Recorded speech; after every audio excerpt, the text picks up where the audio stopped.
Le système de freinage d'un véhicule est similaire à celui d'un vélo.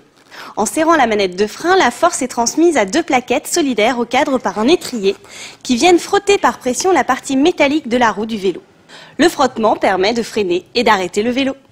C'est exactement la même chose, mais en un peu plus complexe pour une voiture. Les freins tambours, généralement situés à l'arrière des voitures, fonctionnent exactement de la même manière. Le bon état de tous ces éléments garantit la sécurité du freinage. En raison du frottement, les pièces du système s'usent et nécessitent un contrôle régulier. Le contrôle se fait sur les plaquettes et disques. Le liquide de frein se change tous les 50 000 km et se vérifie avec les niveaux autour du moteur. Dans le système de freinage, les garnitures des plaquettes qui frottent contre le disque de frein s'usent rapidement. Elles sont à remplacer en moyenne tous les 30 000 à 40 000 km.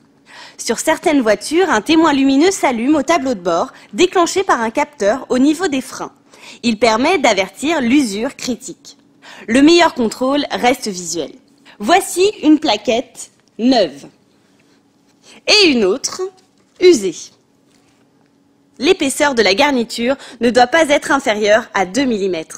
À ce stade d'usure, il faut absolument changer les plaquettes, sinon vous risquez pour votre sécurité et vous risquez d'abîmer vos disques de frein. Les disques de frein s'usent plus lentement que les plaquettes. Quand il a perdu 1 mm de chaque côté, il est considéré comme hors cote et doit être lui aussi à son tour remplacé. Il existe d'autres cas où le disque doit être changé. Un disque dont la plaquette trop usée a frotté le disque fer contre fer. Un disque voilé, il se fait ressentir par une vibration à la pédale lors du freinage. Et beaucoup plus rare, un disque fêlé ou cassé doit être immédiatement changé. Lorsque vous changez vos disques ou plaquettes, faites attention à bien vérifier la compatibilité avec votre voiture et avec les pièces elles-mêmes. Il existe plusieurs types de montage. Pour les plaquettes, il faut faire attention à ce qu'elles aient la forme compatible avec le disque et l'étrier. De même pour les disques, il faut qu'ils aient la même taille que les anciens. Le même type de montage et bien sûr faire attention à remplacer un disque plein par un plein et ventilé par un ventilé. Les opérations mécaniques de démontage et de remontage sont relativement aisées. La seule difficulté est que beaucoup d'éléments sont très serrés et utilisent du frein-filet. Le frein-filet est une patte bleue sur le pas-de-vis qui empêche la vis de se desserrer sous l'action des vibrations des pièces. Il faut parfois utiliser un marteau sur la clé pour desserrer les écrous.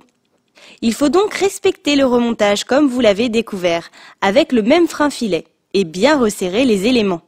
Les articles du Dico de l'auto expliquent les méthodes de démontage et de remontage des pièces liées au freinage. Il y a 3 signes d'alerte majeurs à savoir avant de reprendre la route. Si la pédale de frein semble molle, il est probable qu'il y ait une fuite. Si la pédale doit être appuyée à fond pour pouvoir freiner, il se peut que les plaquettes et le disque aient un état d'usure avancé. Si le niveau du liquide de frein est bas, soit vos plaquettes et disques sont usés, soit vous avez une fuite dans votre circuit. Voilà, vous connaissez tout sur le système de freinage. À vous de jouer. Salut!